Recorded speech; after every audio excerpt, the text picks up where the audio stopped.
Chapter 6 covers the standard normal curve. We're going to start by talking about normal distributions. All normal distributions have the same basic shape. They are symmetric. They are described by the mean, or mu, for the center and the standard deviation sigma for the spread.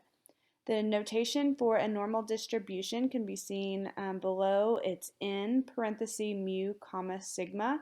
The n stands for normal, and then you will see instead of the symbol mu, they will give you the actual mean, and then they'll give you the standard deviation.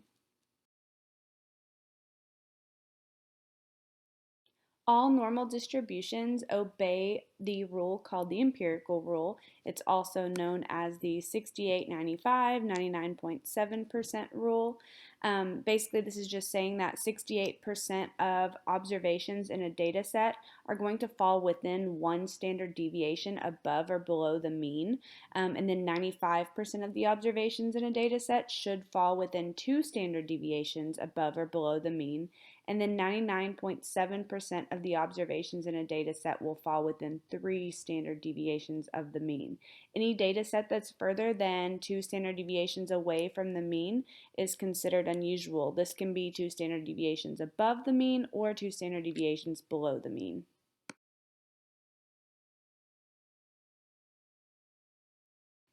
Right here, we're going to illustrate the empirical rule. Notice it's just a normal curve on the page right now. And then notice these standard deviations on the bottom. That is -1 and 1 standard deviation. That's going to be 1 standard deviation below and 1 standard deviation above the mean. 68% of the data should fall between those two numbers. And then for -2 and 2, that's 2 standard deviations below and 2 standard deviations above the mean. 95% of the data values should fall between those two, and then 99.7% of the data should fall between -3 and 3. So the example that we're going to use for the empirical rule says the distribution of heights of adult American men is approximately normal with a mean of 69 inches and standard deviation 2.5 inches. Use the empirical rule to answer the following questions.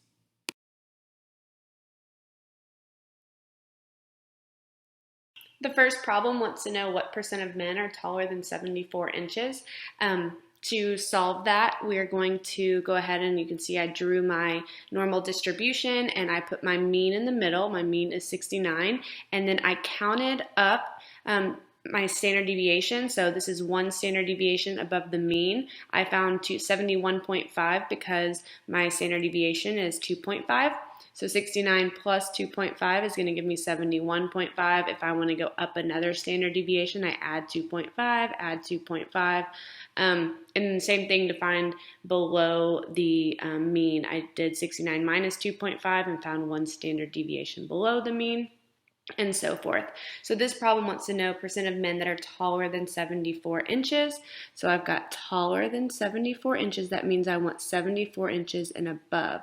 We're going to use the empirical rule. So remember, the empirical rule states that 68% of data falls between 1 standard deviation below and above, and then 95% of your data is going to be between 2 standard deviations. So we're looking at 2 standard deviations above, so just this piece. So if this area right here is 95%, think about what's left here. Well, what's 100 minus 95? It's 5%. But that would be this area and this area total is 5%. We just want to know the percent of men who are taller than 74 inches. So half of 5%, we just split this in half, and we get 2.5%. All right, so you go ahead and try numbers 2, 3, and 4 and see what you come up with. So I'm going to use a picture of the normal curve to help me answer questions 2 through 4. So here I have my normal curve drawn. I have my numbers with my mean, and then 1 standard deviation above, 2 standard deviations, 3 standard deviations, and then the same for the other side. So the second question said, between what heights do the middle 95% of men fall? Remember, 95% is going to be 2 standard deviations below and 2 standard deviations above the mean. So since I already have this written down, I see that 2 standard deviations below is 64, 2 standard deviations above the mean is 74. So it's between 64 and 74 inches.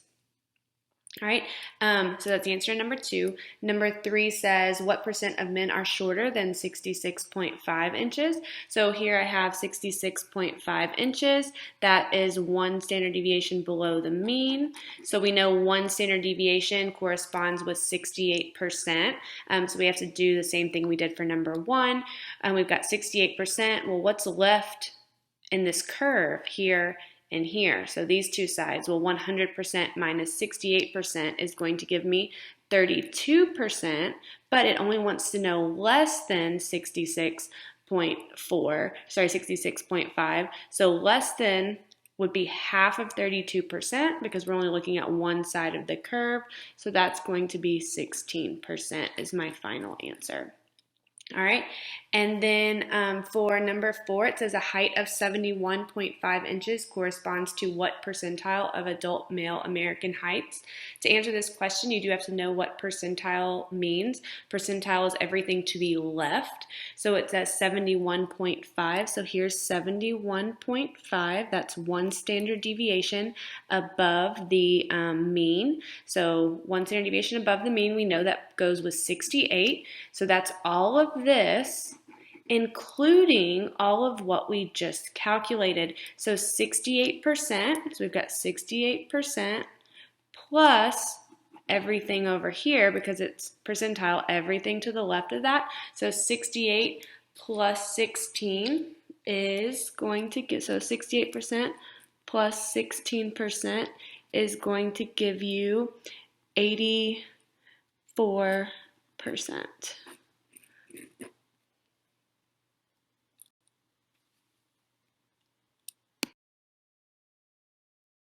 Hopefully you have a good idea of how the empirical rule works. Now we're going to move on to just focusing on what the standard normal curve is.